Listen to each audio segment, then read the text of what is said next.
Questa in mezzo tra il Dese e l'aeroporto e quindi la via Triestina è tutta una zona agricola che speriamo abbia vita lunga ancora, però così com'è definito dal nuovo PAT, cioè il piano di assetto del territorio, questa zona viene stravolta di fatto. Alle nostre spalle, da questa strada via Litomarino fino al fiume Dese, questi campi scompariranno e diventeranno bosco. Un bosco igrofilo che serve a contenere le acque che vengono presumibilmente pompate, quindi ci saranno delle pompe, perché di qua il piano di campagna è più basso, quindi l'acqua non sale in natura, perché qui si allaga. Questa è una zona ad allagamenti frequenti. Nel 2008 il magistrato alle acque ha registrato qui 1,70 m di acqua a causa di un allagamento. E perché improvvisamente questo desiderio di salvare la campagna? Perché non ci sarà più la campagna, deve sorgere una nuova città, Tessera City. Cioè questi campi scompaiono e urbanizzano il tutto con destinazioni da definire in realtà, cioè sanno che verrà urbanizzato.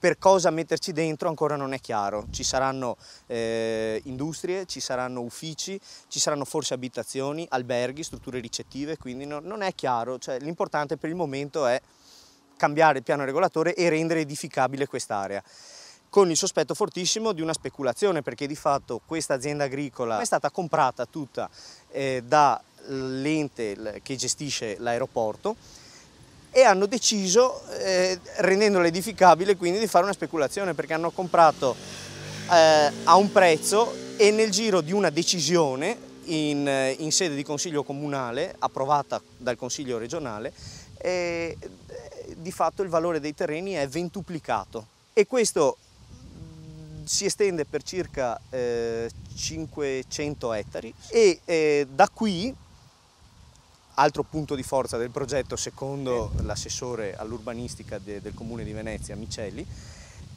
arriverà finalmente anche il tram.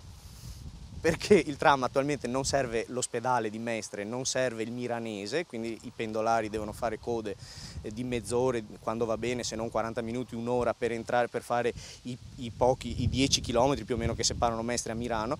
Non è previsto che il tram serva a Milano, però è previsto che il tram scassi davvero, cioè c'è proprio una trincea, uno scavo di 4 km di campagna che unisca Favaro a qui, e questa infrastruttura è foriera, così almeno viene presentata, di nuovi inurbimenti, o inurbamenti in italiano più probabilmente. Ciò significa quindi che il tram arriva fino a qua e tutto quello che c'è in mezzo prima o poi diventerà edificabile.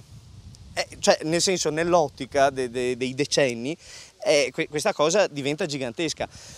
E tutto era partito da reperire le aree per lo stadio e l'ampliamento del Casinò di Venezia. Non è mai stata concessa questa cosa, non era chiara. Finalmente hanno spostato le aree dello stadio e le hanno fatte diventare enormi per farci stare questa nuova città, e le hanno spostate a nord, cioè qui a ridosso proprio di questa via Litomarino, perché è previsto dal Ministero dei Trasporti che l'aeroporto di Tessera debba raddoppiare. Se loro gli costruivano lo stadio lì dove era previsto, non ci sarebbe mai più stata la possibilità di raddoppiare la pista aeroportuale.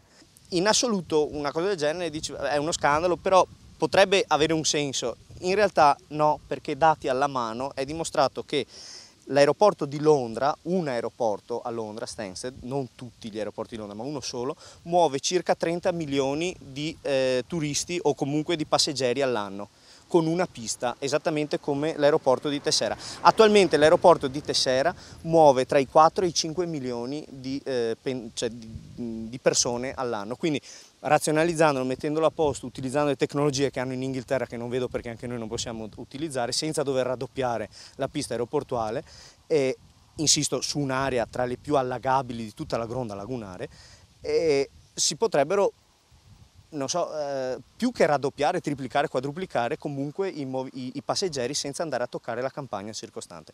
Ecco, io ho fatto un po' un piccolo inquadramento ai geologi che sono venuti a trovarci oggi. Quest'area sia allagabile, è facilmente